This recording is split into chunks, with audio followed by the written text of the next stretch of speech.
Bonsoir. Ce soir, c'est Mamie qui raconte l'histoire du dragon des volcans d'Auvergne. Asa, William, Maël, Lily et Noah sont cousins.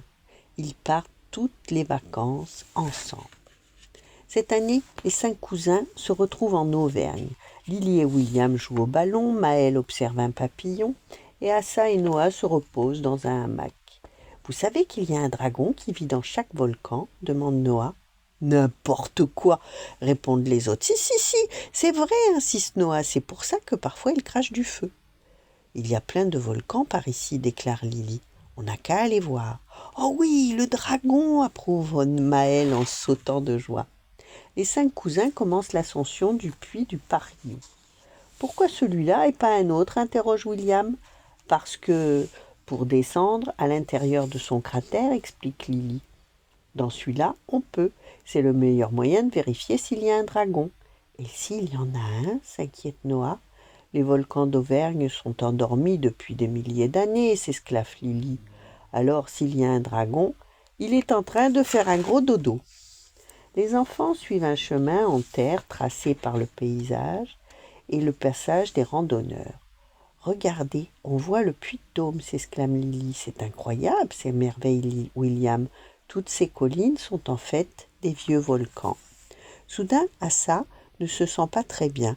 Elle a le vertige. Ses cousins l'encouragent à continuer. « On va t'aider » affirme Lily en prenant la main de sa cousine. « Essaie de ne pas regarder le vide » conseille William. « Regarde loin devant toi et respire doucement. On y va à ton rythme » la tranquillise Noah. « Si ça ne va pas, on redescend. »« Ça va aller » assure Asa. « Ça commence déjà à passer. » Heureusement, les voilà bientôt au pied de l'escalier qui monte au sommet. Ça tombe bien.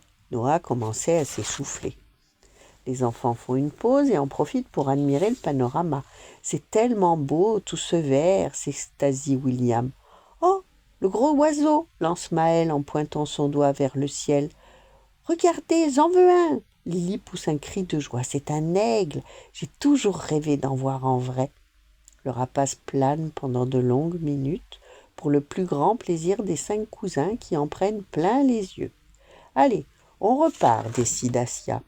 Le cratère est encore loin et Noah est épuisé. « J'y arriverai pas » annonce-t-il en s'asseyant sur une marche en bois. « Il est hors de question que je t'abandonne » dit Asa. « Tu m'as aidé quand j'avais le vertige, alors à mon tour de t'aider. Bois un peu d'eau, prends le temps qu'il te faut » lui glisse William. « Si vraiment tu n'en peux plus, on redescendra, mais on redescendra tous. » Noah a retrouvé des forces. Les enfants reprennent leur montée à l'ombre des sapins. Un grondement les fait sursauter. « Vous avez entendu ?» demande Lily. « C'est le dragon » frissonne Noah. « J'ai peur » sanglote Maël en se jetant dans les bras de son frère. « Je crois que je préfère qu'on s'en aille » déclare William en rebroussant chemin. Asa s'esclaffe. « Mais ce n'est pas le dragon. Regardez, c'est un avion !» Les 4 autres lèvent la tête et éclatent de rire en apercevant l'engin dans le ciel. L'ascension continue. Les enfants chantent en chœur. « J'ai mal aux pieds » dit soudain Maël en se laissant tomber au sol. « Je veux plus y aller. »« Tu as peut-être une ampoule à force de marcher » lui dit son grand frère. « Tu veux que je regarde ?»« Non, non » répond le petit garçon. « Je veux juste m'arrêter. »« Mais on y est presque » le réconforte Lily. « On peut te mettre un mouchoir en papier dans la chaussure pour te soulager. »« Non, non et non » s'obstine le petit. Les grands testent tout pour convaincre Maël de continuer à avancer, mais en vain. « Je ne vois qu'une solution » dit William, « je vais te porter. »« Oh, merci » s'écrie Maël en sautant dans les bras de son frère. « Ça va être trop dur » le raisonne Lily, « mais j'ai une idée. » Elle ôte son sac à dos et le tend à ses cousins. « Prenez chacun un bout. Maël va s'asseoir dessus et on va le porter jusqu'en haut. À nous 4, ce sera plus facile. »« C'est une bonne idée » s'exclament les enfants en installant Maël sur le siège improvisé. « On y est presque » s'exclame William. « Youpi » applaudit Maël bien installé sur le sac à dos. « Oh non » s'écrie Lily, « ma semelle s'est décollée.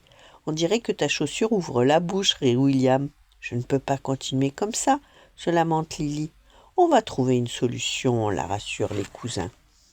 On attrape un bob dans un sac à dos Et on s'écrie « J'ai une idée !» Quelqu'un a une ceinture ou un foulard? William enlève sa ceinture et la tend à Noah. Le petit garçon enfile le bob sur la chaussure de Lily, puis entoure la ceinture autour pour la maintenir. « C'est mieux ?» demande-t-il. La petite fille fait quelques pas et sourit. « Beaucoup mieux, merci beaucoup. » Les 5 cousins sont arrivés au sommet du puy du Paris. La vue sur les volcans voisins et l'Auvergne est époustouflante. On l'a fait, se réjouit Lily. Assa avait le vertige, Noah était épuisé, Maël avait mal aux pieds, Lily a cassé sa chaussure et moi, j'ai eu peur d'un avion. Mais on a réussi, dit William. On s'est soutenus les uns les autres, approuve Noah. Sans ça, on n'aurait pas réussi. On n'a plus qu'à descendre dans le cratère, ajoute Assa. Les enfants empruntent le chemin caillouteux qui conduit au fond du volcan. C'est profond, s'exclame Lily. C'est drôlement beau, ajoute Assa. J'ai l'impression d'être dans une assiette creuse. Et en plus, il n'y a pas de dragon, plaisante Noah. J'ai une mauvaise nouvelle à vous annoncer, dit William. Laquelle? Interrogent les cousins. Ben maintenant, il faut tout remonter, s'esclaffe le petit garçon. Voilà. Bonne nuit, faites de beaux rêves et à demain.